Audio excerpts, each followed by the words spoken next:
World cup 2023 में मोहम्मद शामी सजदा controversy में फंस गए। सोशल मीडिया पर वायरल हो गया कि शामी विकेट लेने की खुशी में सजदा करना चाहते थे, मगर इंडियन खिलाड़ियों ने उन्हें सजदा करने से रोक दिया। शामी की जिंदगी पूरी रफ्तार से आगे बढ़ रही थी कि अचानक 2018 में हसीन जहां के domestic violence, match fixing, extra marital affair जैसे इल्जामात से शमी की परेशानियां बढ़ जाती हैं। मोहम्मद शामी अपने निगेटिव इमेज के साथ मीडिया और सोशल मीडिया पर ट्रोल हो रहे थे और हसीन जहां रोजाना एक नए इल्जाम के साथ मीडिया की आग में घी डालने का काम करती रही। एक तरफ जहां हसीन जहां पूरे दावे के साथ शामी के करतूतों का कच्चा चिट्ठा मीडिया के सामने रख रही थी, तो दूसरी तरफ दुनिया हैरान थी कि शांत दिखने वाला ये इंडिया का सुपरस्टार बॉलर इतनी घिनौनी हरकत कैसे कर सकता है। मीडिया में खूब चर्चा होती है, मगर शामी की तरफ से कोई जवाब नहीं आया। लेकिन जब शामी मीडिया के सामने आए तो आंसुओं से भरी उनकी निगाहें अपनी बेगुनाही साबित करने को बेताब थी। कभी देशद्रोही का टैग, कभी अरेस्ट वारंट का खतरा, कभी मैच फिक्सिंग का इल्जाम पूछने वाले मोहम्मद शमी की जिंदगी कांटों भरी रही है और शायद उनकी जिंदगी में इतने मोड़ नहीं आते अगर उनकी जिंदगी में हसीन जहां की एंट्री नहीं होती। 2014 में मोहम्मद शमी की शादी हसीन जहां से होती है कि जिंदगी पूरी रफ्तार से आगे बढ़ रही थी कि शादी के 4 साल बाद अचानक 2018 में हसीन जहां के डोमेस्टिक वायलेंस, मैच फिक्सिंग और एक्स्ट्रा मैरिटल अफेयर जैसे इल्जामात से शामी के कैरियर में एक भूचाल सा आ जाता है। बताएंगे पूरी कहानी कि कब, कहां और कैसे शामी इन तमाम इल्जामात से लड़ते हुए अर्जुन अवार्ड तक पहुंचने में कामयाब हो जाते हैं। क्रिकेट वर्ल्ड कप 2023 में अपनी बॉलिंग से धूम मचाने वाले मोहम्मद शमी का जन्म 1990 में उत्तर प्रदेश के जिला अमरोहा में हुआ। शामी के फादर तौसीफ अली एक मामूली किसान थे। बचपन से ही क्रिकेट का शौक होने की वजह से तौसीफ अली भी बॉलर बनना चाहते थे, मगर गरीबी और गाइडेंस की कमी से उनका ख्वाब चकनाचूर हो गया। बाप ने अपने ख्वाब को पूरा करने के लिए अपने बेटे मोहम्मद शमी को क्रिकेट के लिए तैयार करना शुरू कर दिया। 15 साल की उम्र में शामी के फादर उन्हें मुरादाबाद ले गए और क्रिकेट के माहिर कोच मोहम्मद बदरुद्दीन सिद्दीकी के हवाले कर दिया। बदरुद्दीन सिद्दीकी मोहम्मद शमी की काबिलियत को पहचान गए और 1 साल तक वहीं अपनी निगरानी में मोहम्मद शमी को ट्रेनिंग देते रहे। ट्रेनिंग के दौरान क्रिकेट का ये शौक अब जुनून में बदल चुका था और मोहम्मद शमी ने यूपी अंडर 19 के लिए जी तोड़ तैयारी शुरू कर दी थी। लेकिन ट्रायल में शानदार परफॉर्मेंस करने के बावजूद भी पॉलिटिक्स की वजह से वहां उनका सिलेक्शन नहीं हो पाता है। बंगाल में सिलेक्शन के चांसेस ज्यादा होने की वजह से शामी के कोच उन्हें बंगाल में किस्मत आजमाने का मशवरा देते हैं। 2005 में कोच के मशवरे पर मोहम्मद शमी कोलकाता चले जाते हैं। बता दूं कि मुरादाबाद में ट्रेनिंग के दौरान मोहम्मद शमी यूज्ड बॉल से रिवर्स स्विंग की खूब प्रैक्टिस किया करते थे। कोलकाता में क्लब क्रिकेट के दौरान रिवर्स स्विंग की ये प्रैक्टिस उनके खूब काम आई और शामी ने अपनी गेंदबाजी का जादू दिखाना शुरू कर दिया। बंगाल में दिव्यव्रता दास मोहम्मद शमी के लिए डूबते को तिनके का सहारा साबित हुए।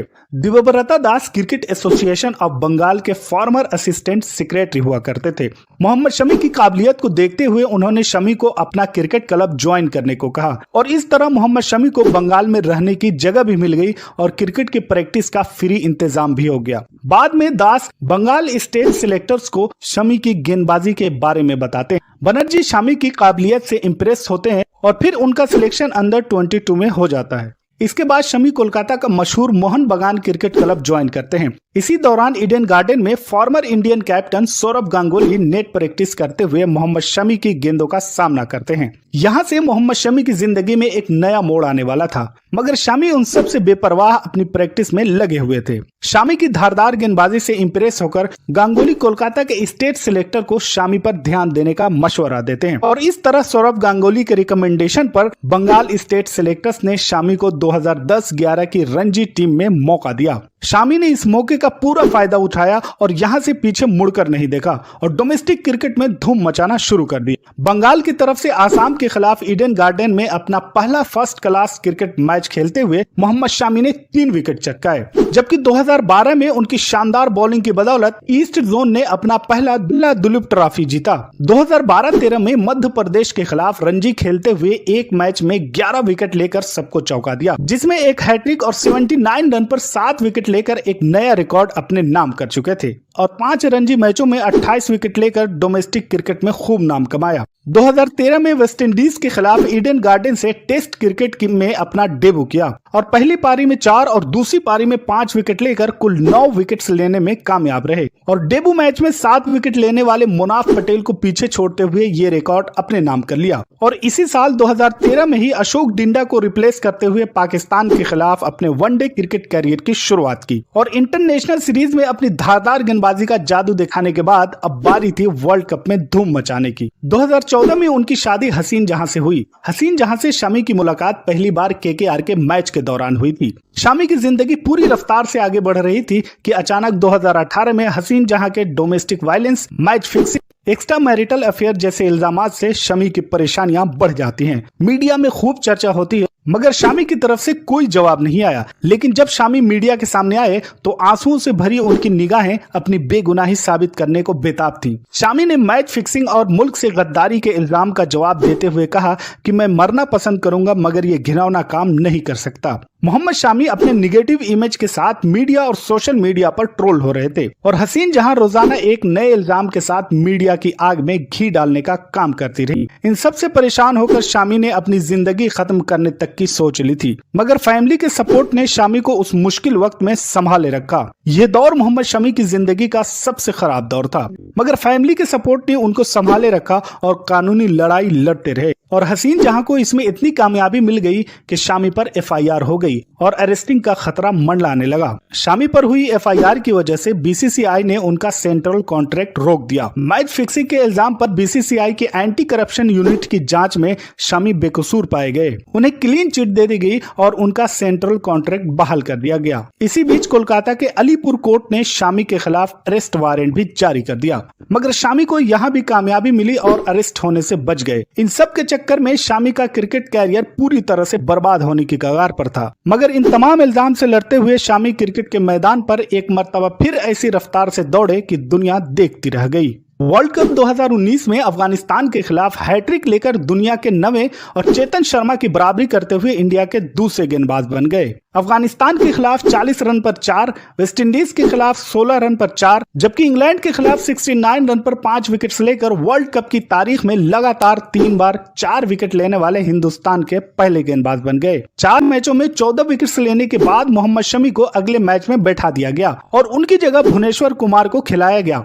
सिलेक्टर्स के इस फैसले ने सबको चौंका दिया और सोशल मीडिया पर सिलेक्टर्स के खिलाफ लोगों ने जमकर अपने गुस्सा निकाला। एक इंटरव्यू में मोहम्मद शमी ने कहा कि मुझे अगर अपनी जिंदगी में किसी चीज का अफसोस है तो वो ये है कि अच्छा परफॉर्म करने के बाद भी मुझे अगले मैच से क्यों ड्रॉप कर दिया गया। शामी ने अपनी बॉलिंग से हिंदुस्तान का दिल तो जीत लिया मगर इस घटना ने शामी को पूरी तरह से तोड़ कर रख दिया था। शामी ने अपने आप को एक मर्तबा फिर से संभाला और फिर से क्रिकेट के पिच पर दौड़े और खुद को साबित किया। सब कुछ ठीक चल रहा था मगर 2021 के T20 वर्ल्ड कप में पाकिस्तान से मिली हार पर उन्हें मुस्लिम होने की सजा मिली और सोशल मीडिया पर खूब ट्रोल किया गया। लेकिन शामी ने हार नहीं मानी और 2023 के ओडीआई वर्ल्ड कप के 7 मैचों में 24 विकेट लेकर अपने ट्रोलर का मुंह बंद कर दिया। आज वही शामी शामी के नारे लगा रहे थे जिन्होंने कल उन्हें शामी होने पर नफरत से देखा था। बता दूं कि 2023 के वनडे वर्ल्ड कप के 7 मैचों में सबसे ज्यादा 24 विकेट लेकर बेस्ट बॉलर का खिताब अपने नाम किया। इस वर्ल्ड कप के शुरुआती मैचों में टीम में उनकी जगह नहीं थी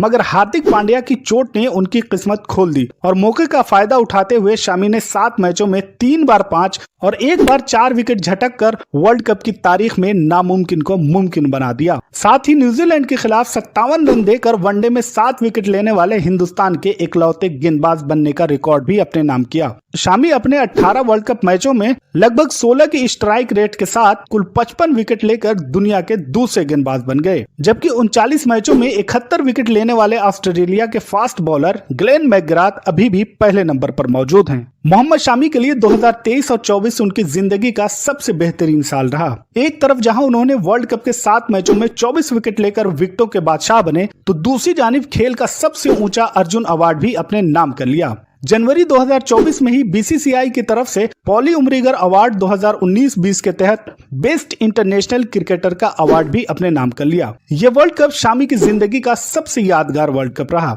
जिसमें मोहम्मद शामी ने कई नामुमकिन रिकॉर्ड अपने नाम कर लिए। इन तमाम के बावजूद मोहम्मद शमी कई कंट्रोवर्सी में भी फंसते हुए दिखे। बता दूं कि T20 वर्ल्ड कप 2021 में इंडिया को पाकिस्तान से मिली 10 विकेटों की हार का ठिकरा मोहम्मद शामी पर ही फोड़ दिया गया। इस मैच में शामी सबसे महंगे बॉलर साबित हुए और 43 रन खर्च कर डाला जिसकी वजह से सोशल मीडिया में उनकी ट्रोलिंग शुरू हो गई। यहाँ तक कि उन पर पाकिस्तानी होने का ठप्पा भी लगा दिया गया था। मगर विराट कोहली और सहवाग जैसे दूसरे क्रिकेटर्स ने शामी के सपोर्ट में पोस्ट डालकर ट्रोलिंग आर्मी को शांत कर दिया। वर्ल्ड कप 2023 में मोहम्मद शामी सजदा कंट्रोवर्सी में फंस गए। सोशल मीडिया पर वायरल हो गया कि शामी विकेट लेने की खुशी में सजदा करना चाहते थे, मगर इंडियन खिलाड़ियों ने उन्हें सजदा करने से रोक दिया। बस इस बात को लेकर सोशल मीडिया पर ट्रोलिंग शुरू हो गई और इंडिया और पाकिस्तान के सोशल मीडिया पर राज करने वाले योद्धा आपस में भिड़ गए। बाद में एक इंटरव्यू में शामी ने कहा कि इंडिया में जब जहां चाहूं सजदा कर सकता हूं और इंडिया में इसके लिए न तो पाबंदी है और न ही इसके लिए मुझे कोई मना कर सकता है। पाकिस्तानियों के जरिए फैलाई गई इन बातों पर हमें ध्यान देने की बिल्कुल भी जरूरत नहीं है।